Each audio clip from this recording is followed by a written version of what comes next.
Bismillahirrahmanirrahim. Assalamualaikum warahmatullahi wabarakatuh. Perkenalkan, nama saya Rahmat Hidayat, Stambuk L1A1181127. Saya adalah mahasiswa Fakultas Peternakan Universitas Halu Oleo Kendari. Baik, di sini saya akan menjelaskan tentang tugas saya dengan judul tingkat respon supervolusi dan produksi embrio in vivo dengan sinkronisasi CIDR Controlled Internal Drug Releasing pada sapi donor simental. Pengembangan peternakan di Indonesia, khususnya ternak ruminansia besar, masih dihadapkan pada permasalahan kualitas ternak yang masih kurang baik. Upaya yang dilakukan salah satunya dengan penyediaan bibit unggul lokal maupun impor. Faktor yang menjadi penghambat dalam proses produksi embrio pada sapi donor saat ini antara lain fluktuasi respon donor terhadap perlakuan superovulasi atau SOV dan rendahnya perolehan embrio setiap kali pemanenan. Metode penelitian sapi donor yang diberi perlakuan superovulasi dilakukan pada sapi simental murni pure breed sebanyak 20 ekor yang berumur antara 2,5 sampai 4 tahun dengan rataan berat badan 498 kg dan terah beranak satu kali. Nilai kondisi tubuh berkisar antara 3,0 sampai 3,5. Skala penilaian 5 mempunyai kesehatan dan siklus reproduksi yang baik. Pemberian pakan hijauan dengan king grass seberat 40 kg per ekor per hari. Pakan konsentrat berasal dari pakan komersial dengan kandungan protein 16% sampai 18% yang diberikan sebanyak 5 kg per ekornya dalam setiap hari dan dipelihara dalam kandang dengan sistem freestyle sehingga bebas bergerak untuk makan dan minum.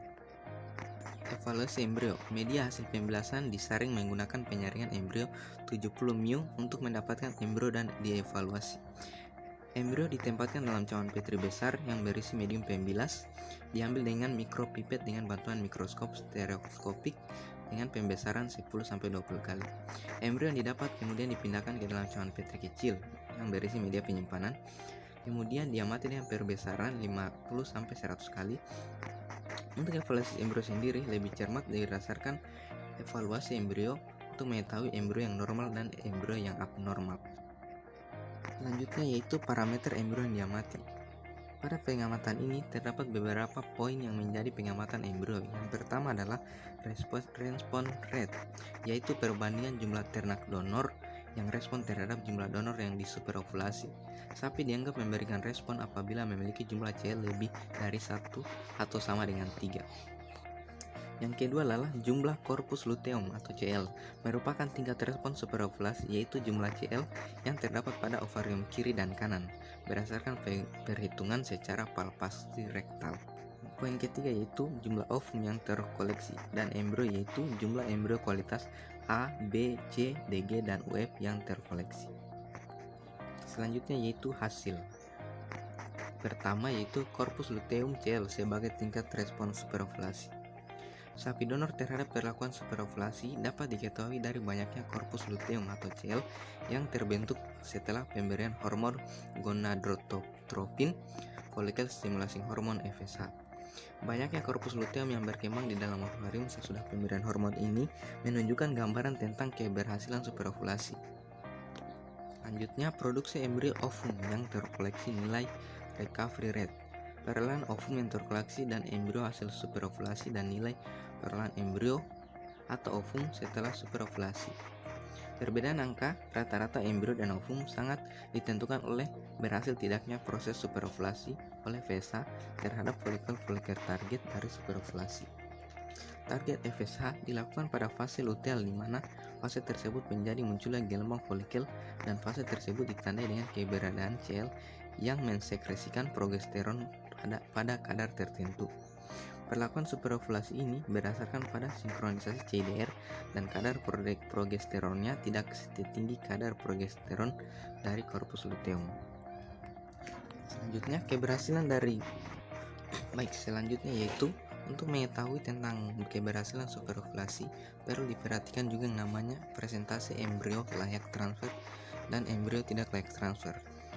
Hal terpenting dari keberhasilan perlakuan superovulasi adalah presentasi dari tingginya kualitas embrio layak transfer. Pengaruh perlakuan superovulasi berdasarkan birahi alami dan sinkronisasi CDR terhadap jumlah embrio layak transfer dan tidak transfer dapat berpengaruh sangat nyata. Bentuk morfologi tahap perkembangan embrio mempunyai kualitas dengan klasifikasi grade A, B, C. Sedangkan embrio yang tidak lahir yaitu DG atau WF. Tahapan perkembangan embrio sendiri yang ideal digunakan adalah transfer embrio mulai kompak morula sampai blastosit. Dalam embrio live transfer, pemberian pakan sangat berpengaruh penting terhadap produksi embrio karena sapi dengan asupan energi yang berkurang memiliki folikel dominan yang lebih kecil dari siklus 3 gelombang dibandingkan dengan sapi dengan pemberian pakan dengan kualitas nutrisi yang baik sehingga efisiensi reproduksinya sangat tinggi.